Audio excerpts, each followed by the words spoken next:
All'ITIS Cestari Righi, in aula magna questa mattina, alla presenza di più classi dell'istituto, si è tenuto un interessante incontro che ha visto i ragazzi affacciarsi a una bella realtà lavorativa del nostro territorio in ambito lavori marittimi, la dragaggi della famiglia Cucco. Intervenuti il patron Luciano Cucco, rimasto tra il pubblico l'ingegner Stefano Cucco e il comandante Marco Cucco, oltre alla capitaneria di porto, presente con 3 suoi rappresentanti.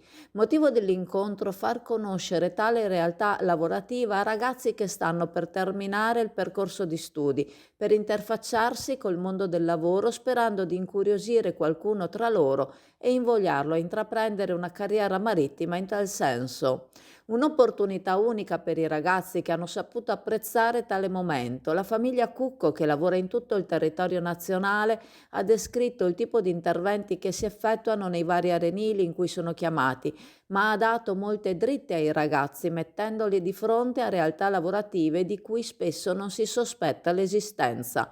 Se da un lato l'ingegner Stefano ha raccontato il mestiere, com'era, com'è, le difficoltà che incontra e curiosità varie, intervallando con aneddoti e storie di vita vissuta, dall'altro lato il comandante Marco ha descritto la vita a bordo della Chiatta, gli orari, il trattamento lavorativo, le condizioni, ma anche il trattamento economico, oltre alle difficoltà che si possono trovare durante la navigazione, costringendo la barca a cercare riparo in caso di marosi, e la meraviglia che può scaturire in un ambiente, quello che offre il mare, che è sempre affascinante. Il comandante Marco ha informato i ragazzi a 360 gradi su quella che è la vita a bordo e sul fatto che a bordo si è tutta una famiglia e si collabora perché il lavoro venga svolto al meglio, indipendentemente dal ruolo che si occupa. Dovevano essere 2 i comandanti Cook oggi presenti, oltre a Marco doveva esserci Alessandro, ma una delle chiatte stava superando una criticità in un cantiere dove si sta ora operando e non è riuscito a liberarsi per essere presente. La difficoltà che accomuna molte imprese, questa come tante altre, non è la mancanza di lavoro, ma la mancanza di personale. Oggi la Dragaggi è arrivata in una scuola che mette il lavoro marittimo tra le prospettive di carriera, proprio per invogliare gli studenti a incuriosirsi e a interessarsi a un percorso lavorativo in tal senso, in modo da poter incrociare la loro ricerca di personale alla ricerca da parte dei ragazzi di un'occupazione in linea con il loro titolo di studio e si spera con la loro passione. Questo è un punto in cui è intervenuto anche il patron Luciano al termine dell'incontro, parlando vis-à-vis con una classe che quest'anno completerà il suo ciclo di studi, continuando a completare le sue competenze. La passione è uno tra gli ingredienti fondamentali di questa professione per la famiglia Cucco, che oggi ha cercato di trasmetterla ai ragazzi presenti, ma come di qualsiasi altra professione si decida di intraprendere. Luciano ha esortato i ragazzi a mettere passione in qualsiasi carriera in cui vogliano esprimersi in futuro.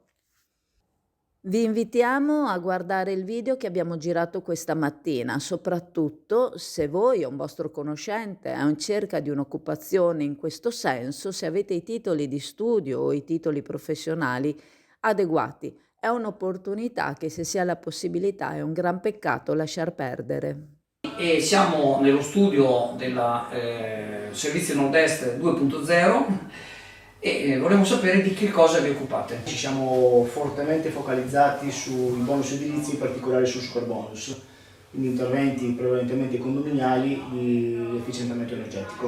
Il super bonus esiste ancora, fino al 31/12/2024 l'incentivo è stato ridotto al 70% e fino al 31/12/2025 è stato ridotto al 65%. Per maggiori informazioni su superbonus e agevolazioni fiscali per le ristrutturazioni edilizie, Servizi Nord-Est 2.0, via Bembo, Sottomarina di Chioggia, Venezia. Allora, ieri abbiamo pubblicato quel servizio in cui parlavamo che ci avevano detto che c'era stata questa riunione con i rappresentanti del consorzio dove deve passare la parte terminale del megatubo.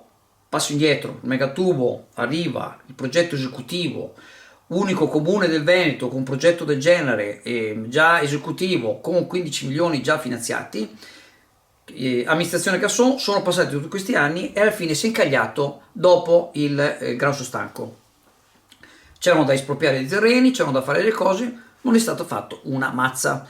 2 anni fa il sindaco Ormelao, sulla stessa riunione, mi dicono che aveva fatto certe dichiarazioni che però poi non ha voluto sottoscrivere nel verbale, mi dicono così, ma magari il sindaco si vuole smentire, e praticamente aveva detto che si interessavano e facevano. Qual è la situazione? Che il consorzio, quelli rappresentanti del consorzio, dicono passate, ma i proprietari dei vari terreni, che tra l'altro pagano l'ICI immobiliare da anni senza poter ancora costruire, hanno bisogno di sapere dove passa sto tubo, perché in base a dove passa sto tubo, allora in quel caso decideranno dove come fare eventualmente la casa. Quindi devono fare prima l'operazione di lottizzazione e poi decidere dove far passare questo tubo. All'atto pratico, infatti, alcuni proprietari non si sono neanche presentati. Ci dice qualcuno ben informato che non hanno nessuna intenzione di firmare, anzi hanno fatto una proposta all'assessore: facci l'esproprio e ce lo paghi come fosse terreno edificabile. E tra l'altro invece l'assessore ha detto no, perché ha detto che lei ha studiato dicendo che quando c'è una riunione che i consorzi sono come i condomini e quando a maggioranza si decide. Qualcun altro gli ha ricordato che il condominio si decide a maggioranza sulle parti comuni, ma non sui singoli appartamenti. Quindi questa qua va a parlare, non sa niente. Tra l'altro, nota bene, 2 anni fa il sindaco si è presentato, si è fatto i suoi selfie, eccetera. Adesso manda avanti la Maria Rosa. Voi sapete che io sono berlusconiano, ho la foto di Berlusconi, dopo ve la monto, vorrei girare la telecamera, e Berlusconi in campagna elettorale, bisogna un po' perdonare, a volte diceva cose cattive verso i comunisti, ma era diciamo durante la campagna elettorale uno dice così insomma, e tra le altre cose diceva che quelli che votano alla sinistra sono degli utili idiota, e non per dire che queste persone sono idiote, ma per dire che è una consuetudine dire che qualcuno viene utilizzato in qualche modo per dare una mano dal punto di vista diciamo di voti. Questa adesso è l'utile idiota del sindaco, che è un incapace amministrativo, è un incapace. Cioè noi siamo, la Maria Rosa ieri sera si è messa a dire no perché ci sono le alluvioni, bisogna che facciamo adesso ci sono le alluvioni, e 3 anni fa cosa c'era? No, non lo so, cioè quindi purtroppo ancora una volta la dimostrazione, quando dico che il sindaco è un incapace amministrativo, non è che lo dico per offenderlo, è acclarato. Ogni giorno ne salta fuori una, ogni giorno. Adesso qua siamo all'anno zero. Tra l'altro, espropriare non è mica che fai così, espropi, perché uno può fare opposizione, se va bene, ci vorranno altri 2 anni. Altri 2 anni. Questi dovevano prima preparare tutto, prendere eventualmente i proprietari, allora in base a cose concrete, con carta scritta, dire guarda il tubo passa da sta parte, quindi vediamo, probabilmente qualcuno anche accettava. Ma in questa situazione chi è quello che ha un terreno che paga l'ICI come terreno a costruire e non può costruire? Tra l'altro, nota bene, che questa è un'altra bomba a orologeria, perché tanti di questi, se un giorno si svegliano e fanno ricorso, vorranno i soldi indietro, perché praticamente il comune stesso gli fa pagare l'ICI da edificabile e non possono edificare. Cioè siamo veramente a una follia continua. Ho notizia che qualche imprenditore ha detto che sarebbe ora che questo sindaco andasse a casa. Mi fa piacere perché lo stesso imprenditore tempo fa mi aveva detto Andrea, ma sei troppo, cerca di dire le cose ma non così, dai, il sindaco. Invece sembrerebbe che un imprenditore di spessore si sia confidato che dice che sto sindaco sarebbe ora andare a casa. Ricordo che è successo più o meno la stessa cosa quando il buon Roberto Rossi e la Maria Rosa dicevano l'impianto di GPL può scoppiare, bugia, l'impianto di EPI utilizzerà l'acqua di mare della laguna, bugia anche quella, e io dicevo a tutti quanti guardate che sono bugie e fanno tutto quanto semplicemente per avere una carrega. E tanti amici, soprattutto del Partito Democratico, mi dicevano era vero, però già da tempo mi dicono hai ragione. Allora invito sia gli amici del Partito Democratico e sia questo imprenditore a dirlo pubblicamente. Sta distruggendo la città, dovete dirlo, dovete dirlo. AF Energia ci trovate in Viale Mediterraneo 135 a Sottomarina, dal lunedì al venerdì 8.30, 12.30, 14.30, 18.30. Offriamo il servizio luce, gas, prezzo fisso, prezzo variabile, telefonia, fibra o ADSL per famiglie, imprese e condomini.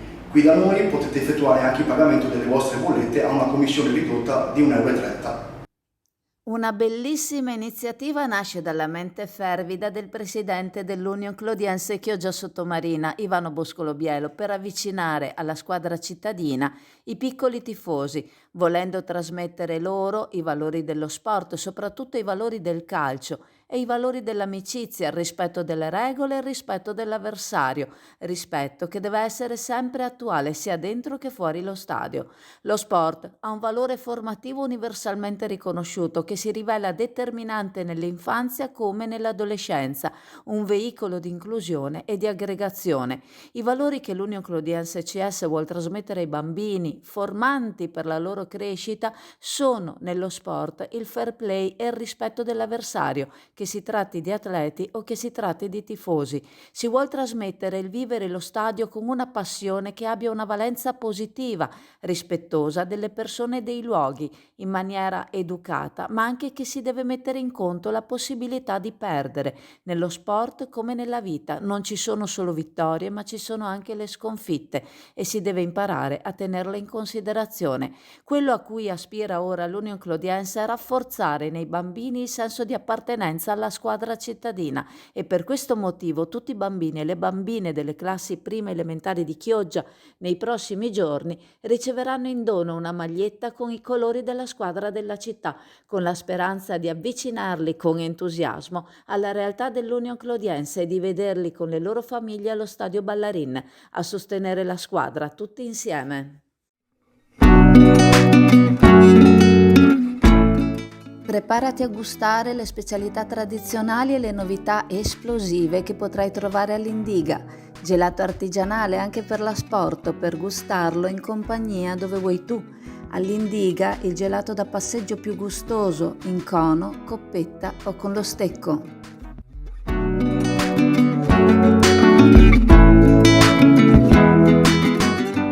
Il nostro core business sono proprio i ripascimenti degli arenili.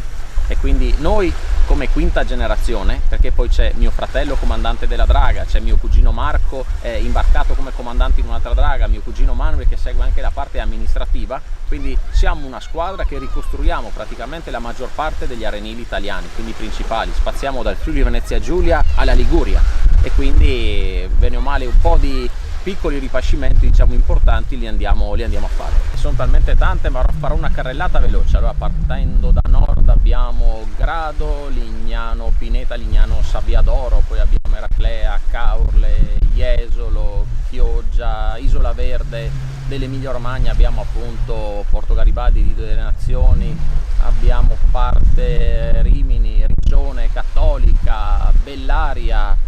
Scendendo giù in Emilia Romagna, Barra Marche, abbiamo anche Numana, abbiamo tutte le spiagge dell'Abruzzo, quindi Martinsicuro, Alba, Silvi, Ortona, Francavilla, siamo andati anche in, come si può dire, in Molise, quindi abbiamo ricostruito anche lì una zona di piccola arenile a Montenero di Bisaccia e poi risalendo per la parte diciamo parte toscana ligure abbiamo ricostruito anche Forte dei Marmi, quindi vantiamo anche questo, e poi in ultima Alassio, quindi la piccola perla della Liguria. Tutta la tecnologia presente anche nella motonave draga Gino Cucco è frutta anche di studi, corsi di aggiornamenti che si fanno all'estero, proprio per, come si può dire, copiare ed emulare le tecnologie che ci sono nel mondo e poi riportarle in territorio nazionale.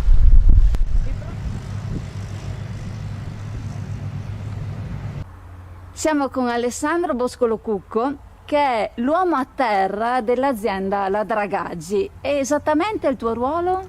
Allora, rappresento la quinta generazione della ditta La Dragaggi. Mi occupo dell'organizzazione e della gestione delle nostre draghe e soprattutto di cantiere a terra. La mia mansione è la parte più nascosta di ogni lavoro di ripascimento, la più complessa e finale, che attraverso i fatti riusciamo ad avere ad ogni ripascimento un ottimo risultato. Lavoriamo in tutta Italia, il ripascimento a Bibbione è il 50° cantiere che seguo. Ogni ripascimento non è mai uguale, ha le sue diversità. Lo vedo come una nuova sfida da affrontare, eseguire un nuovo progetto affidato da regione o comune a enti privati e portarlo a termine con le proprie problematiche, insieme a un'ottima squadra formata da personale qualificato, preparato e molto affiatato, che mi segue con le mie idee per ricreare un nuovo profilo litorale, una nuova linea di riva per la difesa dell'abitato e soprattutto ricreare una nuova spiaggia per stabilimenti. Per quanto riguarda la nostra costa, questa di Sottomarina, Isola Verde, anche questa ha le sue problematiche. Voi riuscite a fare i vostri ripascimenti? Perché il vostro ripascimento non è il camion che butta a terra la sabbia, il vostro è ben diverso. Se ci fosse l'occasione di fare un ripascimento a Sottomarina ne sarei fiero, perché è la città dove sono nato. Ma soprattutto, come ogni lavoro, insieme a mio fratello e ai miei cugini, la cosa più importante è far conoscere e portare avanti il nome della nostra famiglia. Anche perché un'azienda, appunto, 5 generazioni, che vuol dire che sono tante, insomma, tanti anni di esperienza. Confermo. E la vostra azienda, i vostri mezzi, la vostra esperienza è cresciuta di anno in anno, per cui è un'azienda di cui avere fiducia. Dragster Italjet, motori ad alta prestazione 125, 200 e 300 cc, telaio fuori dagli schemi con un carattere unico, una guida emozionante, fari full LED, un Urban Superbike di cui ti innamorerai. Vieni a vederlo da SD Auto, Chioggia, Viale Stazione 36.